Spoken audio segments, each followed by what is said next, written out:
Julia Martinez desperately needed her job. Reporting the months of harassment from her boss, Richard Bennett, wasn't an option. Her mother's cancer treatment hinged on that paycheck. She'd endured the inappropriate touches and comments, but tonight, Richard had finally cornered her alone in his office after hours. His hands were where they shouldn't be, and she knew staying silent might cost more than just her dignity. Then, Dante Moretti walked in for their business meeting, saw everything, and uttered words that would ignite a war between rival crime families.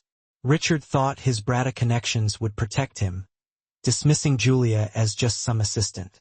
But he'd made the fatal mistake of touching a woman in front of the one man who would burn entire organizations to the ground to protect her.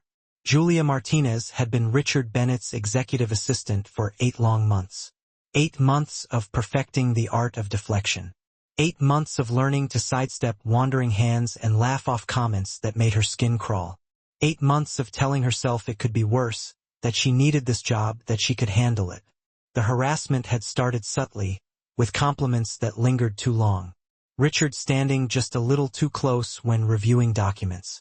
His eyes lingering on her body instead of her face during meetings. Comments about her appearance that had absolutely nothing to do with professionalism. You should wear skirts more often. That color looks good on you. Did you do something different with your hair? I like it. Innocent enough on the surface. The kind of comments that made Julia question whether she was overreacting, whether she was being too sensitive, whether this was just how bosses were in corporate America. Then the touching started. A hand on her lower back when he passed behind her desk. Fingers brushing her shoulder when he leaned over to look at her computer screen. His knee pressing against hers under the conference table during meetings.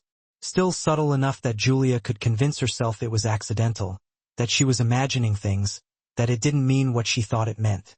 But it escalated. It always escalated. By month 3, Richard was finding excuses to keep her late, asking her to stay after everyone else left to finish important work that somehow always involved him standing too close, touching her arm, her waist, her hair, making comments about how good she smelled, how much he enjoyed working with her, how special their relationship was. Julia started wearing looser clothes, started keeping her desk between them whenever possible, started making excuses about why she couldn't stay late. But Richard was persistent, and he was her boss. He controlled her schedule, her workload, her performance reviews, her future at the company. More importantly, he controlled her health insurance, the insurance that covered her mother's cancer treatment, the treatment that cost $15,000 a month, the treatment that was keeping her mother alive. So, Julia endured, smiled through the discomfort, laughed at inappropriate jokes, deflected advances as gently as possible because outright rejection might cost her everything. She tried once to hint to HR about Richard's behavior, had mentioned casually to the HR director that Richard could be a bit too friendly sometimes. The HR director, a woman who'd been with the company for 20 years, had smiled tightly and said that Richard was just old school and from a different generation, and that Julia should try not to take things so personally.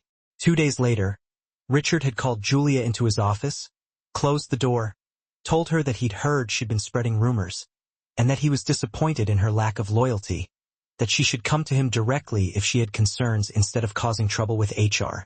The message was crystal clear. Complain again, and there would be consequences. So, Julia stopped complaining, stopped hinting, stopped hoping anyone would help her. She just endured and counted down the days until her mother's treatment was finished, and she could quit without guilt. But tonight, everything changed. It was Friday, 7 p.m. Everyone else had left for the weekend. Julia had been packing up her desk, looking forward to escaping when Richard appeared at her cubicle. Julia, come to my office. I need you to review some documents before Monday.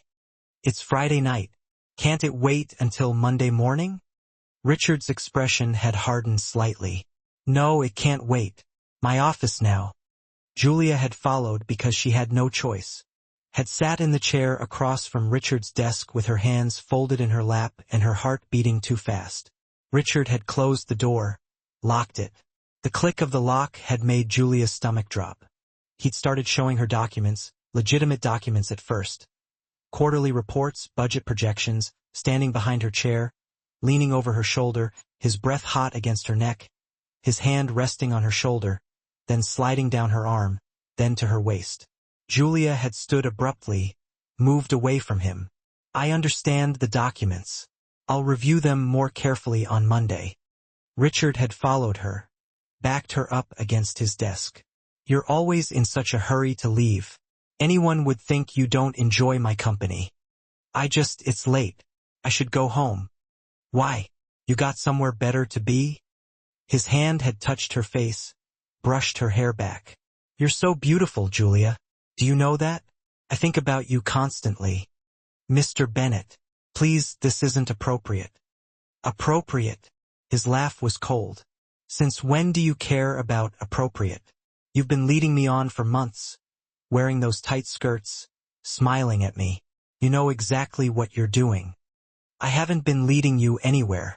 I'm just doing my job. Your job? Richard's hands were on her waist now, pulling her closer. Your job is to assist me in whatever I need, and right now I need you to stop playing games. Julia had tried to push him away, tried to step around him, but he was bigger, stronger, had her trapped between his body and the desk. Let me go. Her voice had come out shakier than she wanted. Please, just let me go and we can pretend this didn't happen. Why would I do that? Richard's mouth was at her neck. I've been patient, so patient, waiting for you to come around. But I'm done waiting, Julia. You're going to give me what I want or you're going to find yourself unemployed. Your choice. Terror had flooded Julia's system. Real terror. The kind that made her realize this wasn't just harassment anymore. This was assault, and she was alone in a locked office with a man who didn't care about her consent. Please don't do this. Tears were threatening. Please, my mother. I need this job. I need the insurance. Then you know what you have to do. Richard's hands were sliding up her ribs. Stop fighting. Make this easy for both of us. That's when the door opened. Julia hadn't heard anyone approaching, hadn't heard a knock. But suddenly the door Richard had locked was opening, and a man was walking in like he owned the place.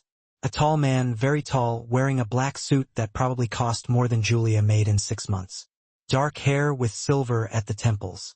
A face that was all sharp angles and harsh lines, and eyes, dark eyes that swept over the scene and immediately went cold. Lethally cold. Get your hands off her.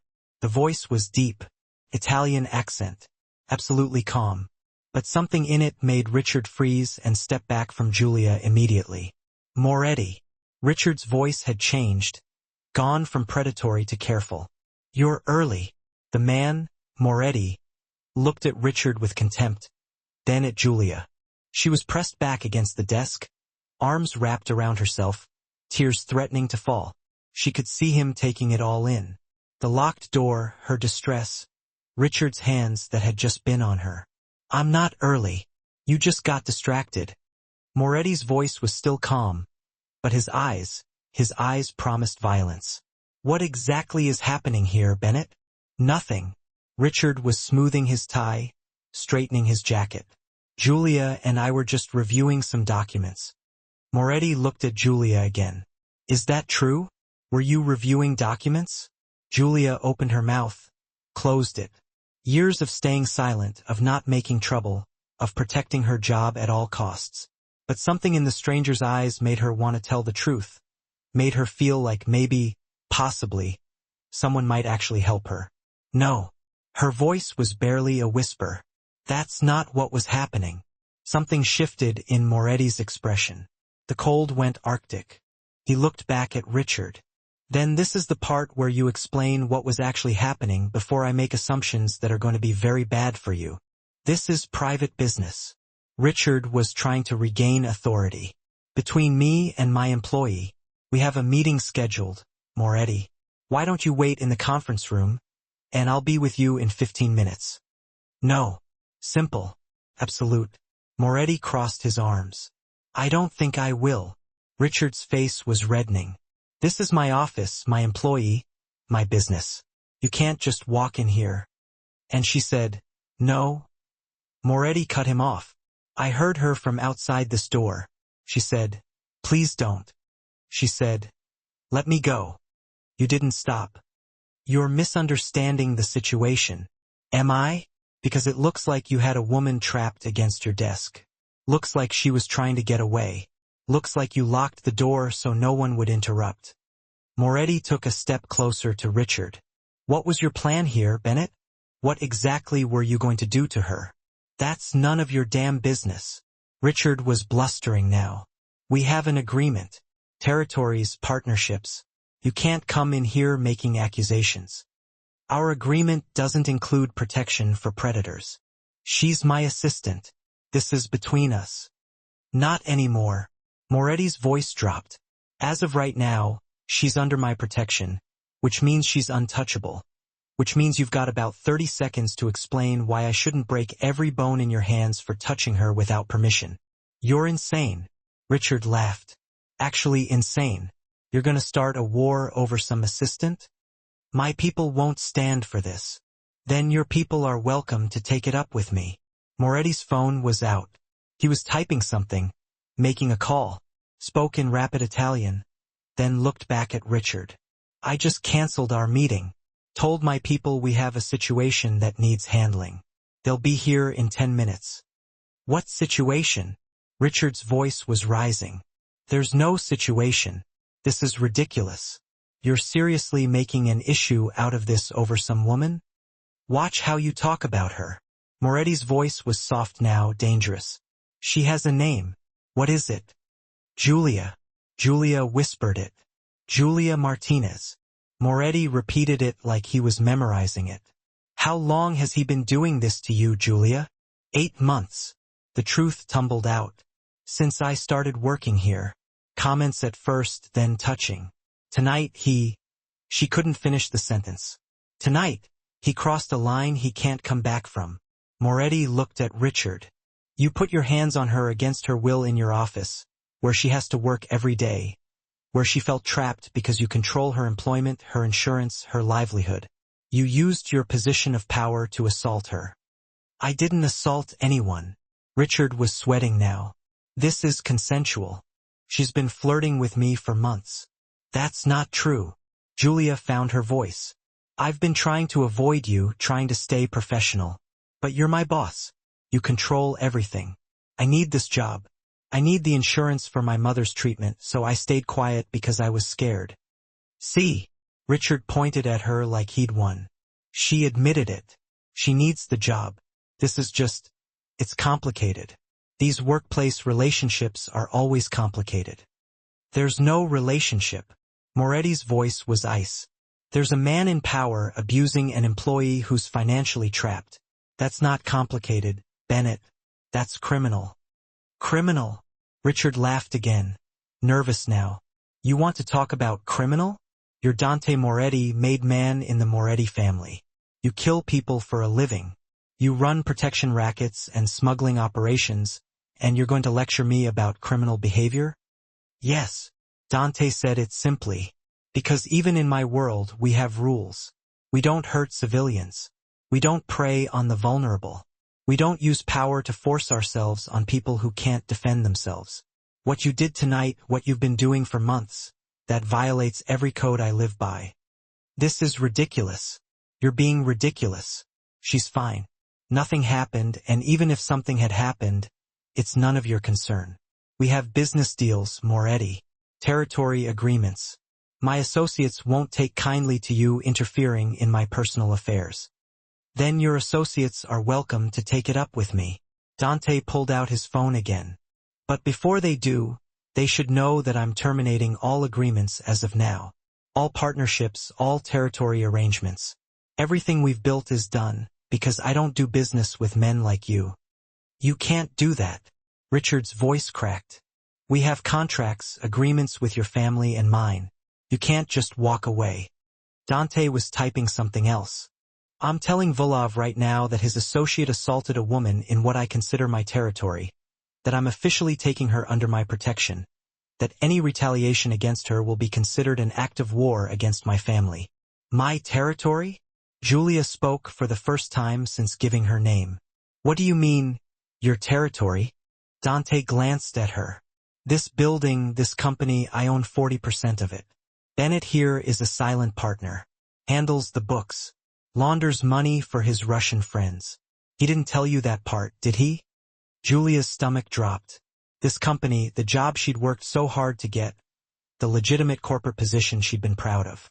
It was all a front. Money laundering, a criminal enterprise, and Richard.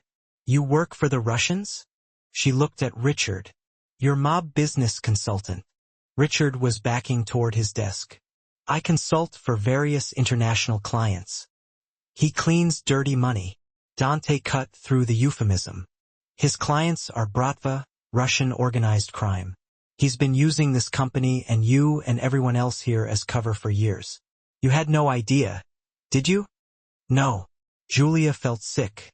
I thought this was a legitimate company, a legitimate job. I just wanted to work to support my mother. I didn't know. Of course you didn't. Dante's voice was gentler when he spoke to her. You're a civilian. You were never supposed to know. Bennett kept you in the dark specifically so you couldn't cause problems. Dante looked back at Richard. But now she knows, and now I know what kind of man you really are. So here's how this is going to work. Julia is quitting effective immediately. You're going to pay her 6 months severance. You're going to continue her health insurance for a year. You're going to provide excellent references, and you're never going to contact her again. You can't make those demands. I absolutely can, because the alternative is that I tell Volkov exactly what you did tonight, and despite what you might think, the Bratva doesn't appreciate men who assault women. Bad for business. Draws attention. Makes enemies. Volkov will throw you to the wolves to protect his operations. So yes, Richard, I can make those demands and you're going to meet them. I'll deny everything. It's her word against mine. Is it? Dante pulled out his phone again, showed Richard the screen. I've been recording since I walked in. Every word you said, every admission, every threat. I've got you admitting to months of harassment, admitting to trapping her in here tonight, admitting to using her job as leverage. This recording goes to Vulov unless you do exactly what I say. Richard's face had gone pale. You can't. I already did. Dante pocketed his phone. 6 months severance, 1 year of insurance, excellent references, and you stay away from Julia Martinez for the rest of your life. Do we have an understanding? Fine. Richard sat heavily in his desk chair. Fine. Whatever. Just, this is going to cause problems with the partnership with Volkov. That's your problem. Dante turned to Julia. Get your things. I'm taking you out of here. My things are at my desk. Julia was shaking from adrenaline, from shock, from the realization that her life had just completely changed in the span of 15 minutes. I need to. I'll have someone pack up your desk and deliver everything to you. Right now, we're leaving before Bennett changes his mind or does something stupid. Dante held out his hand. Come with me, Julia. She should say no. Should be suspicious of the stranger who'd just blown up her life. Should question why a mafia boss was helping her. Should worry about trading one dangerous situation for another.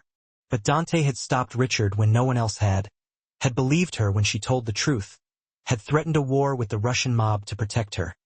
And his hand extended toward her looked like the first safe thing she'd seen in 8 months. Julia took his hand, let him pull her to her feet, let him guide her past Richard, who was slumped in his chair, looking defeated. Let him lead her out of the office where she'd spent 8 months being harassed and afraid. The hallway was empty. Everyone else was long gone. Dante kept her hand in his as they walked to the elevator. Didn't let go even when the doors closed, and they were alone. Are you okay? He asked it quietly, gently, like he actually cared about the answer. I don't know. Honest answer. I don't know what I am right now. Terrified, relieved, unemployed. Julia laughed. Came out slightly hysterical. I just lost my job and my insurance and my mother. No. Dante's voice was firm. You didn't lose anything. I'm going to make sure Bennett follows through on everything I demanded. 6 months severance, 1 year of insurance. You'll have time to find something else, something legitimate, something safe. Why are you doing this? Julia looked up at him. You don't know me. I'm nobody. Why risk your business deals for me? Because I saw what he was doing to you. Because I heard you begging him to stop. Because no woman should have to choose between her safety and her mother's health care. Dante's dark eyes held hers. Because I can help, and not helping would make me complicit. But starting problems with the Russians. That's... Julia shook her head. That's dangerous for you. Let me worry about the Russians.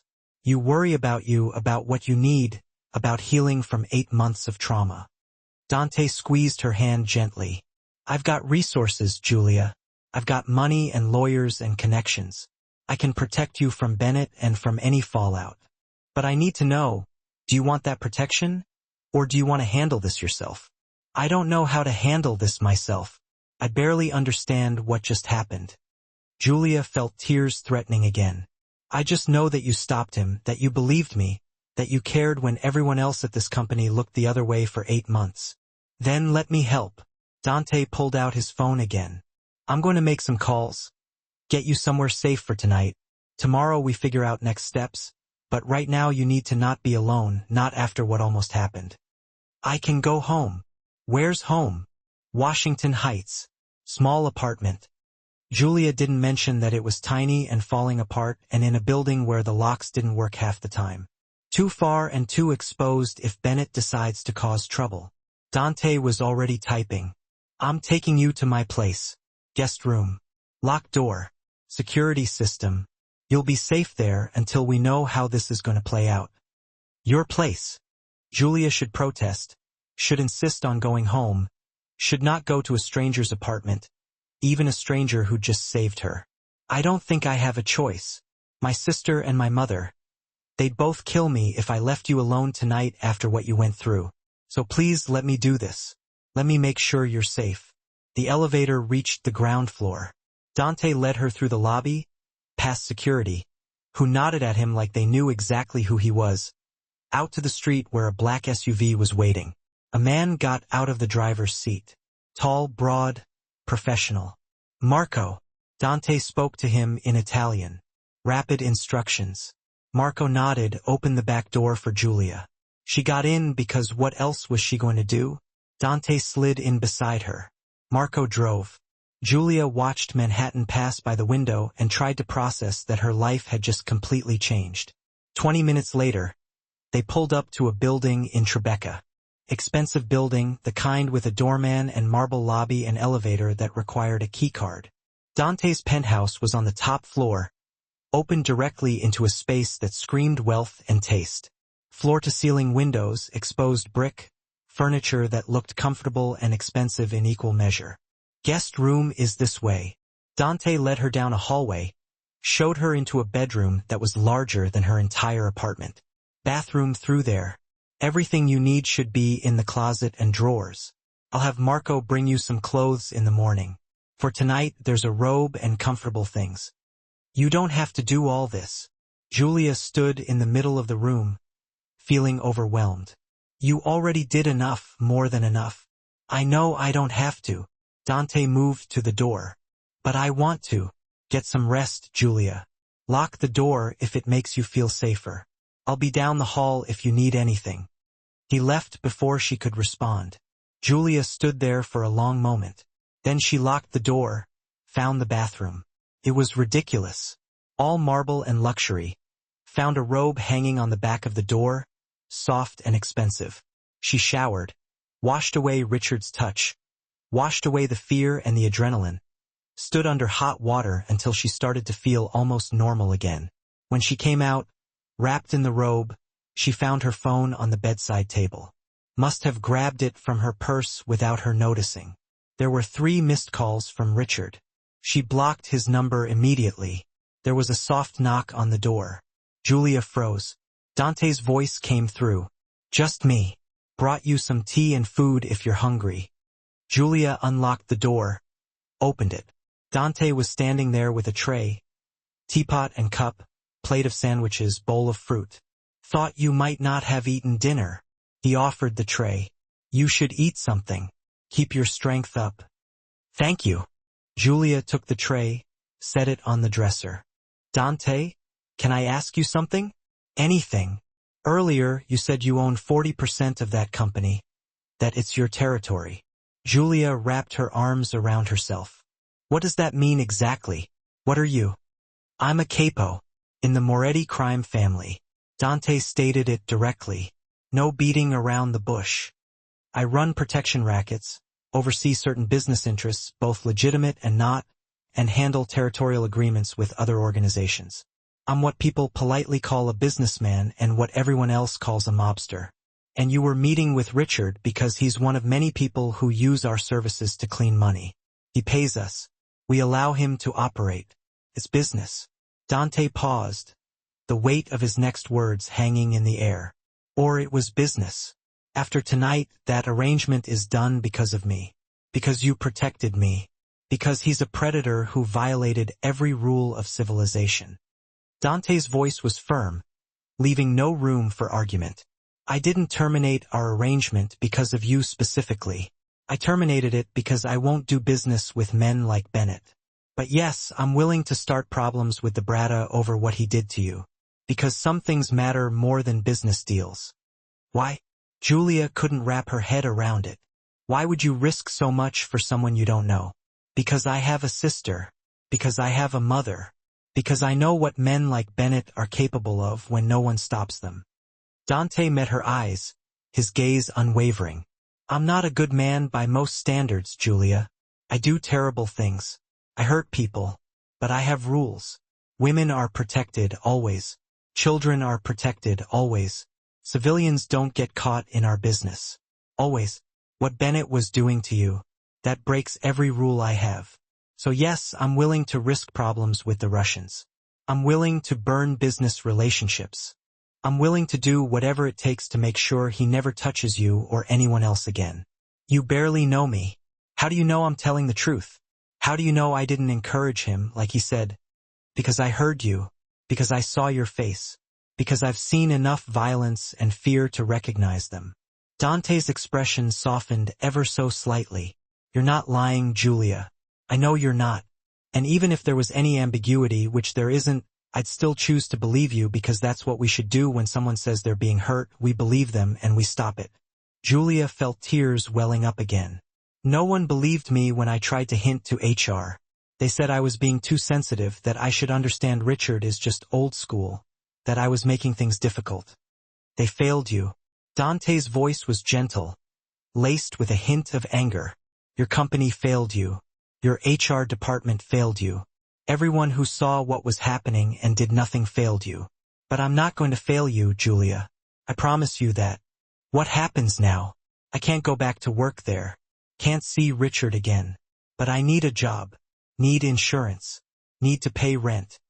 Julia's voice was shaking, the fear evident. My mother's treatment. She needs her medication. Needs doctor appointments. I can't afford any of it without my job. Then we make sure you have what you need. Dante pulled out his phone, his movements decisive. I'm going to have my lawyer contact Bennett first thing Monday morning. Get the severance and insurance continuation in writing. Make it legally binding. You'll have 6 months of pay, 1 year of insurance. Time to figure out your next step. And after that, after 6 months, when the money runs out, by then you'll have a new job, something legitimate, something safe. I have connections, Julia. Businesses that need talented people. I'll make introductions. Help you find something that doesn't come with men like Bennett attached. Dante pocketed his phone, his expression resolute. You're not going to end up homeless or without insurance. I'm going to make sure of that. Why? Julia asked it again, desperation clinging to the word. Why are you doing all this? Because I can. And because you deserve help. And because... Dante hesitated, then continued. Because seeing you scared in that office did something to me. Made me protective in a way I haven't felt in a long time. And I don't ignore those instincts anymore. When something tells me to help someone, I help them. No questions, no expectations, just help. Julia looked at this stranger who'd completely upended her life in the span of an hour. This dangerous man who ran criminal enterprises and hurt people, but who'd stopped everything to protect her. This contradiction who wore expensive suits and spoke with an Italian accent and promised safety like he had the power to deliver. Thank you. It wasn't enough. Could never be enough. but it was all she had.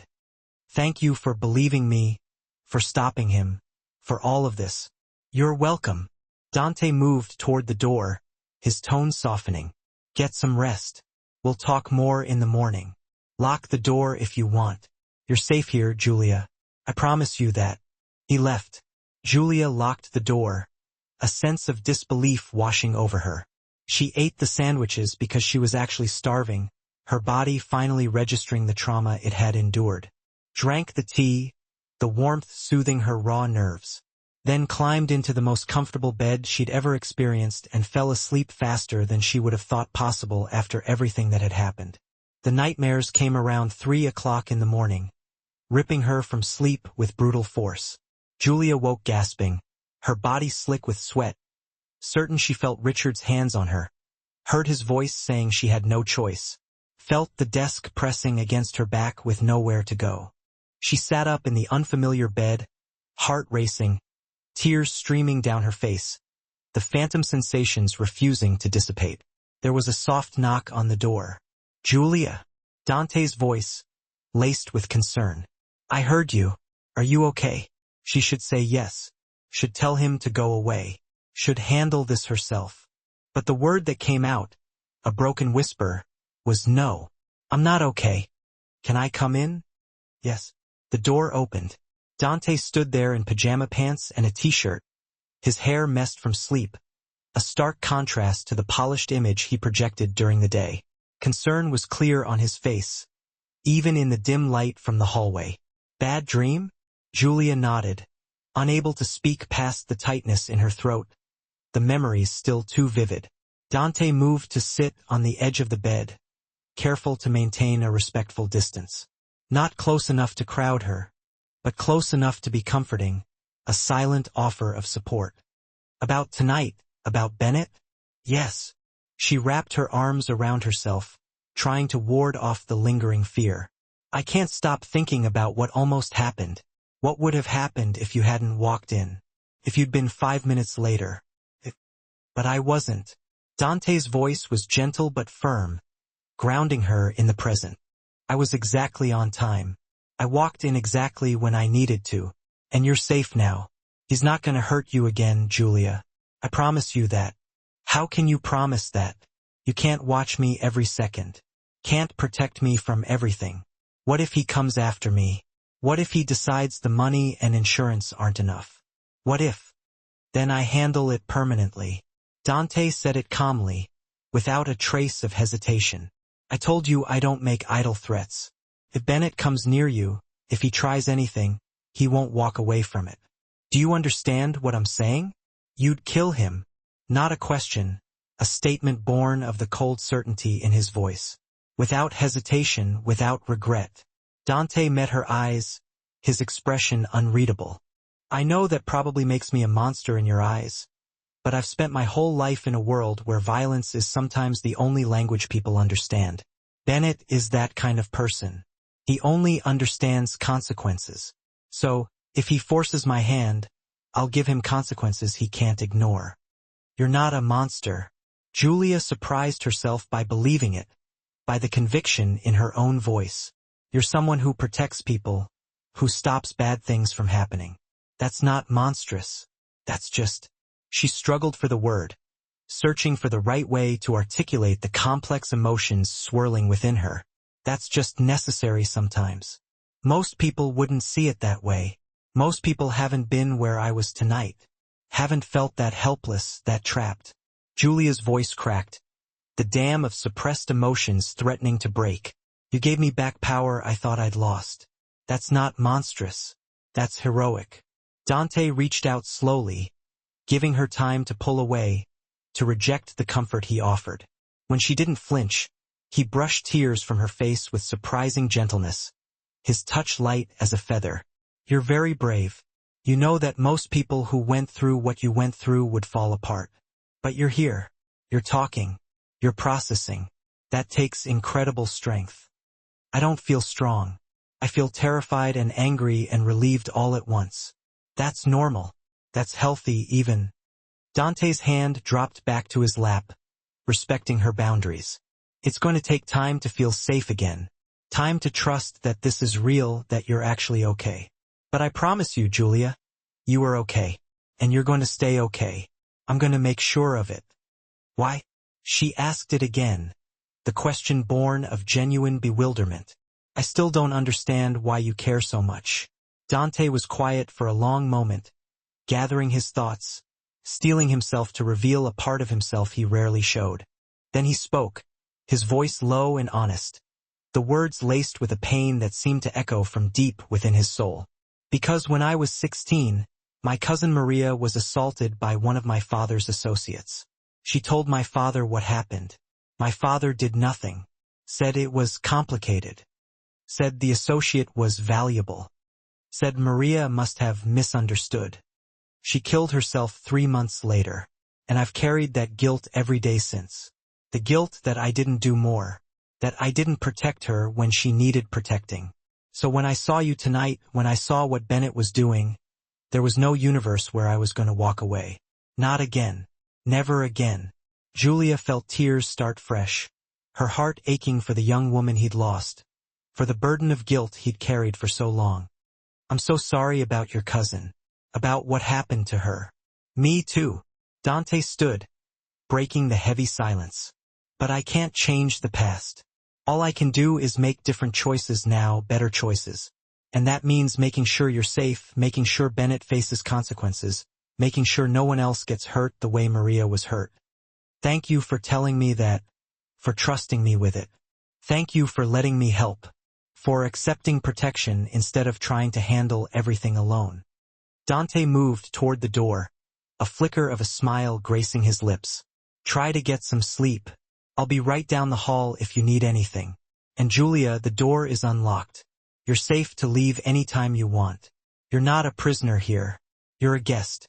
An honored guest. I know. And somehow she did know, trusted it implicitly. I'll try to sleep. He left, closing the door softly behind him. Julia lay back down, exhaustion pulling at her. And despite the nightmares, despite everything, she did sleep because for the first time in 8 months, she felt truly safe, a fragile sense of security enveloping her like a warm blanket. She woke to sunlight streaming through unfamiliar windows, painting the room in a soft, golden light. For a moment, she was disoriented, unsure of where she was. Then memory returned, flooding her senses with the events of the past 24 hours. Richard, Dante, everything. The nightmare. The conversation at 3 a.m. Dante's story about his cousin. Julia got up, her body stiff and sore, and found clothes laid out for her. Jeans and a soft sweater in her size, neatly folded on a nearby chair. Someone had been shopping while she slept, anticipating her needs before she'd even voiced them. She dressed, the comfortable clothes a welcome change from her work attire, and ventured out of the bedroom, her bare feet patting softly on the plush carpet. Found Dante in the kitchen making coffee, the aroma filling the air with a comforting familiarity. He was wearing jeans and a black Henley, more casual than the suit from last night, but somehow just as intimidating, his presence radiating an undeniable aura of power. Good morning. He looked up, his gaze softening as it met hers. How did you sleep? Better than I expected. Julia sat at the kitchen island, drawn to the warmth and light. You didn't have to buy me clothes. I had Marco pick up a few things. Dante poured coffee into 2 mugs, his movements precise and efficient. Thought you might want something that wasn't yesterday's work clothes. Coffee, please. They sat in comfortable silence for a moment, the only sound the gentle hum of the refrigerator. Then Dante spoke, his voice calm and measured. I called my lawyer this morning. He's already contacted Bennett's people. They're drafting the severance agreement. You should have it by Monday afternoon. That fast? When you make it clear that non-compliance means war with my family, people tend to move quickly. Dante took a sip of coffee, his eyes narrowed in thought. Bennett's scared, Julia. He knows he made a mistake. He knows his Russian friends won't protect him from consequences. He'll do what we demanded. And the Russians, are they going to cause problems for you? Probably. But that's my problem, not yours. I've been dealing with Brata politics for years. I know how to handle them. By starting a war, by making it very clear that what Bennett did is unacceptable and that I won't tolerate it in my territory. Dante shrugged, his expression nonchalant. They'll bluster, make threats, maybe try some minor retaliation, but ultimately they'll back down because I'm offering them a choice.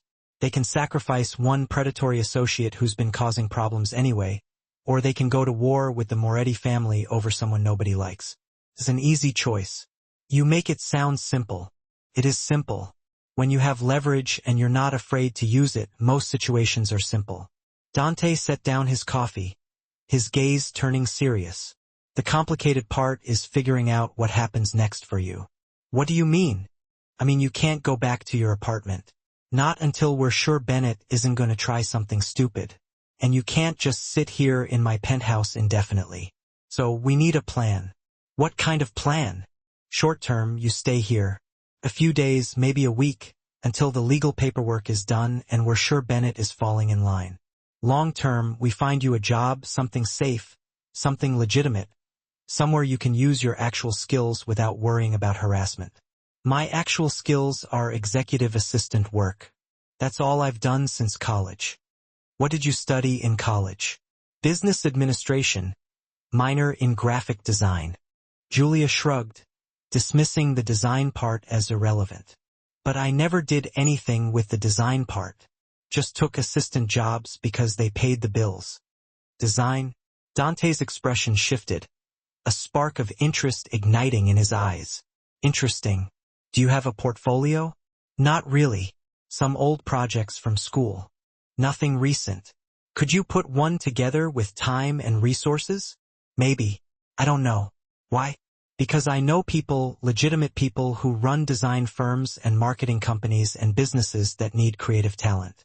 If you've got skill in that area, I can make introductions, get you in front of people who might actually appreciate what you can do. You do that? Help me get a real career? I told you I'm going to make sure you land on your feet. Part of that is making sure you have more options than just another assistant job where you might end up in the same situation. Dante stood, his movements purposeful. So yes, I'll help you. I'll open doors. The rest is up to you. Julia felt something crack in her chest, a fragile barrier giving way to a rush of complex emotions. Gratitude mixed with something else, something that felt dangerously like hope, a feeling she hadn't allowed herself to entertain in years. Why are you being so nice to me? Because you deserve nice. After 8 months of the opposite. Dante moved toward the hallway, his tone softening. I have some work to handle. Make yourself at home. There's food in the kitchen, TV, books, whatever you need. We'll talk more this afternoon. He disappeared down the hallway, leaving Julia alone in his kitchen, the silence amplifying her thoughts. She sat there drinking expensive coffee and trying to understand how her life had changed so completely in less than 24 hours.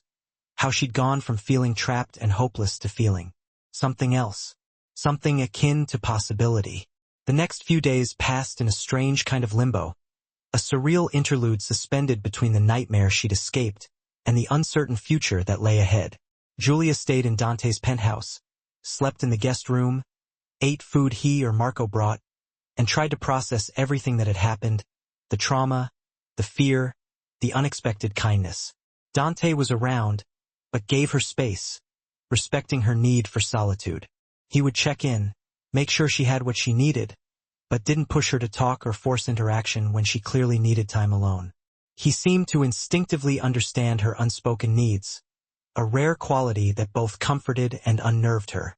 On Monday, the severance agreement arrived, delivered by courier with the cold efficiency of a legal document. 6 months' pay, 1 year of insurance continuation, a glowing reference letter already written, legal documents that made it all binding, protecting her from future repercussions.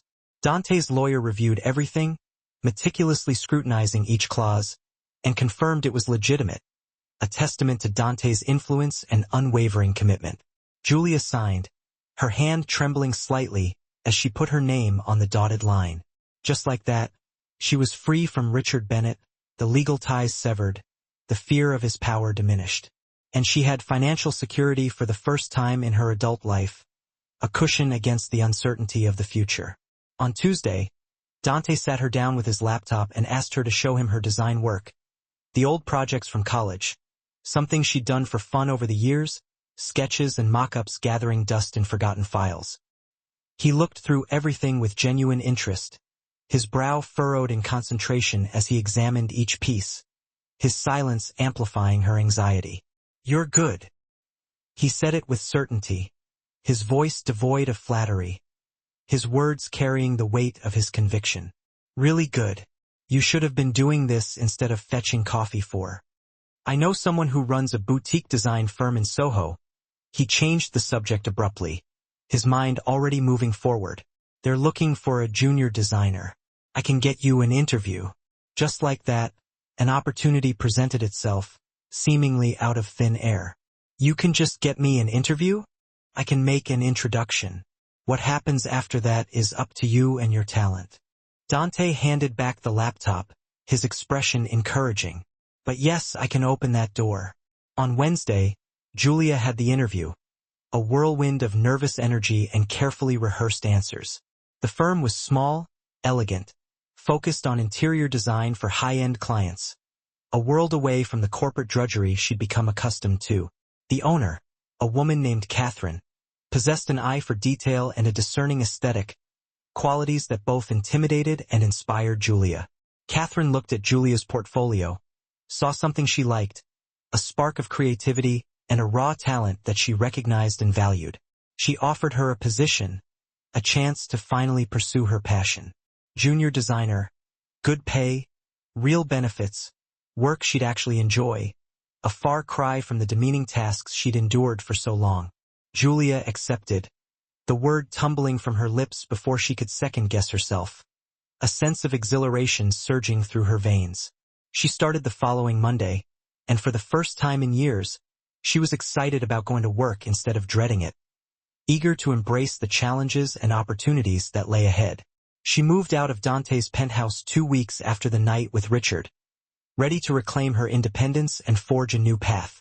Found a better apartment in a safer neighborhood, a sanctuary where she could finally feel at peace. One that Dante helped her find, using his resources to ensure her safety and well-being. One that he insisted on paying the security deposit for, despite her protests, his generosity unwavering. They stayed in touch, their connection forged in the crucible of trauma and gratitude. Dante would call, check in, make sure she was settling into her new job, make sure Richard hadn't tried anything, make sure she had everything she needed. He was a constant presence in her life, a silent guardian watching over her from afar. And somewhere in those conversations, something shifted, the dynamic evolving beyond the simple roles of protector and protected. The initial gratitude deepened into something more complex, a growing respect and admiration that transcended the circumstances of their meeting. The dynamic changed from protector and protected to something more equal, more mutual, a subtle shift in their interactions that hinted at a deeper connection. They'd meet for coffee, for dinner, for walks through Central Park on Sunday afternoons, their conversations ranging from lighthearted banter to deeply personal reflections. Julia learned about Dante's life, about growing up in a crime family, about the burden of responsibility he carried, about the weight of the choices he had to make, about losing his father young and stepping into responsibilities he hadn't been ready for, the sacrifices he'd made to protect his family and maintain his power, about the weight of running an organization where one wrong decision could get people killed, the constant pressure of living in a world where violence was always a possibility. Dante learned about Julia's life, about growing up with a single mother who worked 3 jobs to make ends meet, about the sacrifices she'd made to provide for her family, about the strength and resilience she'd cultivated in the face of adversity, about putting herself through college while working full-time, juggling her studies with the demands of her job, driven by an unwavering determination to create a better life for herself and her mother, about the guilt and fear that came with watching her mother fight cancer and not being able to afford proper treatment, the helplessness she'd felt as she watched her mother suffer. 1 month after the night in Richard's office, Julia's mother finished her last round of chemotherapy, her body weary but her spirit strong. The doctors declared her in remission, the news a beacon of hope after months of fear and uncertainty. Julia cried when she got the news, tears of relief and gratitude streaming down her face, the weight of her worries finally lifting. Called Dante immediately because he was the first person she wanted to tell, the one who had shared her burden and offered her unwavering support. He took her to dinner to celebrate, choosing an expensive restaurant in Midtown, a gesture of generosity that both surprised and touched her. They sat across from each other and talked about everything and nothing, their conversation flowing effortlessly from one topic to another, their connection deepening with each passing moment. And Julia realized somewhere during dessert, as she looked across the table at this complex and compelling man, that she had feelings for him, real feelings, the kind that scared her, the kind that threatened to unravel the carefully constructed walls she'd built around her heart. "I need to tell you something." She said it before she could lose her nerve, the words tumbling from her lips in a rush. "Something I've been thinking about." "Okay." Dante set down his wine glass, his expression attentive. "I'm listening. I have feelings for you. Romantic feelings. I know it's probably a terrible idea. I know I'm probably just confused or experiencing some kind of trauma response. I know you saved me and I'm grateful, and maybe I'm confusing gratitude with attraction. But..." Julia took a breath, trying to calm her racing heart. "I don't think I'm confused. I think I actually have feelings for you. Real ones." Dante was quiet for a long moment, his gaze intense and unreadable, his silence amplifying her anxiety. Then he leaned forward, his voice low and husky, his words sending a shiver down her spine. "I have feelings for you, too. Have had them since that first night. Probably before I should have. Probably while I was still just supposed to be protecting you." "Really?" Julia's heart was racing, her disbelief palpable. "You're not just saying that?" "I don't just say things." Dante reached across the table, took her hand, his touch sending a jolt of electricity through her veins. "You're smart and strong, and you survived something that would have broken a lot of people. You're building a career, taking care of your mother, living your life, and somehow in the middle of all that chaos, you still smile at me like I'm just a man instead of what everyone else sees. How could I not have feelings for you? What does that mean? For us? It means..." Dante's thumb brushed across her knuckles, his gaze locking with hers. "If you want this, if you want to see where this goes, I'm all in. I'm possessive. I'm probably going to be overprotective.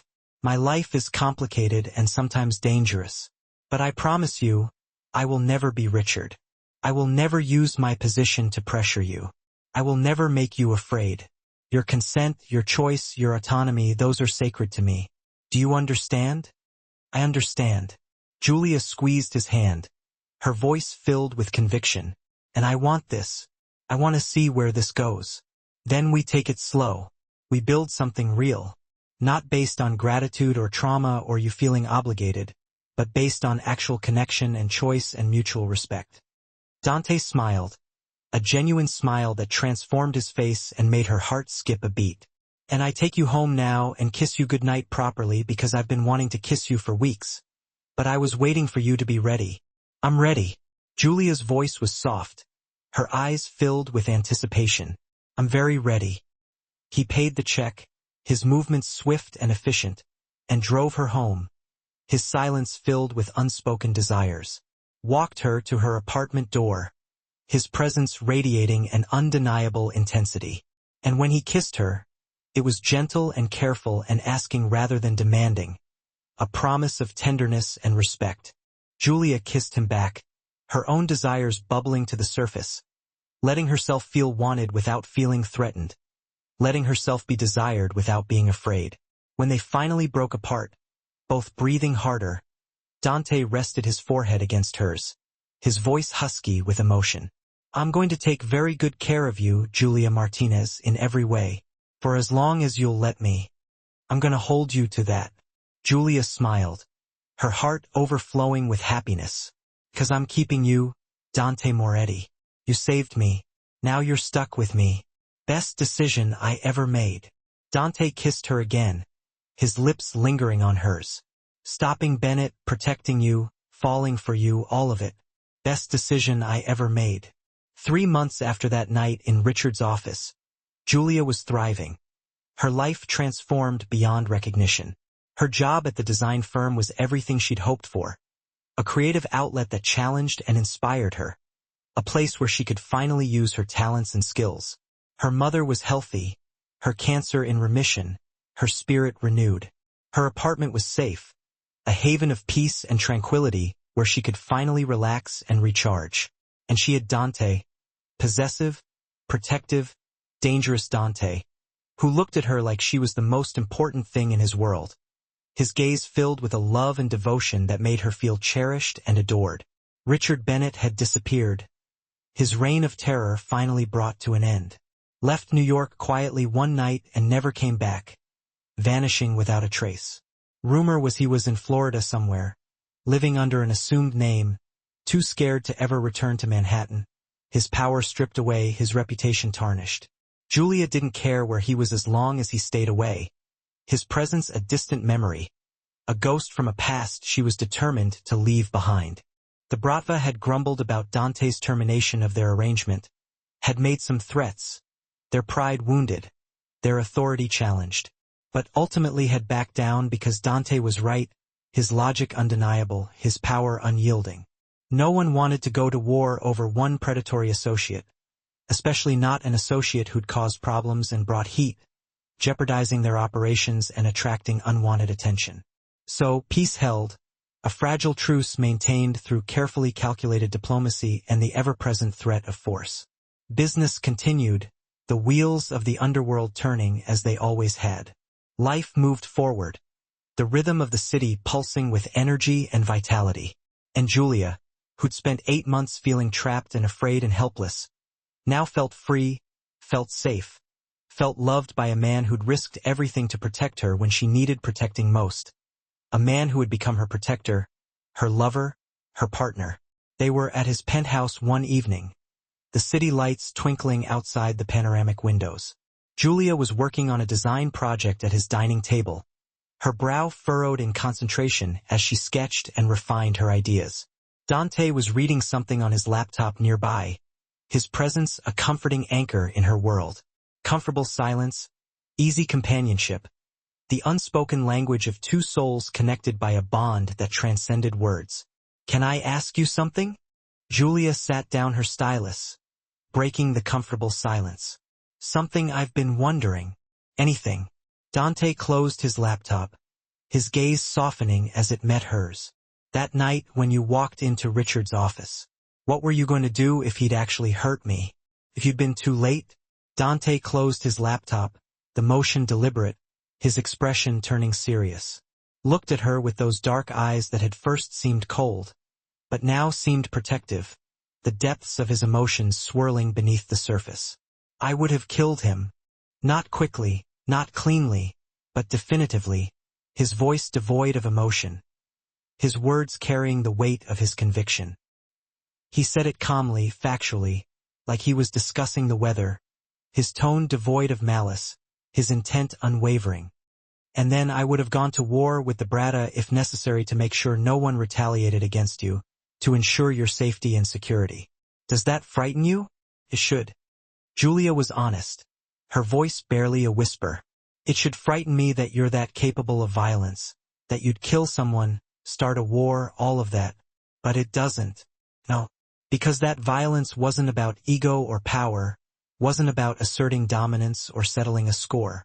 It was about stopping someone who was hurting me, about protecting someone who couldn't protect herself, about righting a wrong and restoring justice." Julia stood, moved to sit beside him on the plush sofa, her hand reaching out to take his. About choosing to do the right thing even when it was complicated and dangerous, about sacrificing everything for the sake of someone else. "You see me clearly." Dante pulled her onto his lap, his arms wrapping around her in a protective embrace. "You always have. From that first night you saw. Beyond the reputation to who I truly am.